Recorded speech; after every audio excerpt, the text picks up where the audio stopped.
Mateo Kapitulo 5. Nakadungog kamo nga giingon kaniadto. Higugmaa ang imong mga higala, ug dumti ang imong mga kaaway. Apan karon sultihan ko kamo.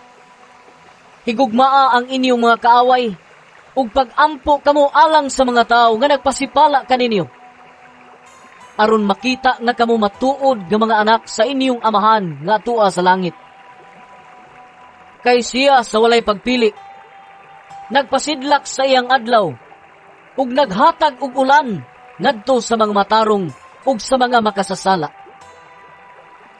Nganong magpaabot man kamo og ganti gikan sa Dios, kung ang inyong higugma maulamang kadtong mga tao nga nahigugma kaninyo? Dili ba, bisan gani ang mga kubrador sa buhis, nagbuhat man ni ana? Kung kamo mahigalaon ngadto lamang sa inyong mga higala, unsa may nahimo ninyo nga labaw pa sa gihimo sa kadaghanan?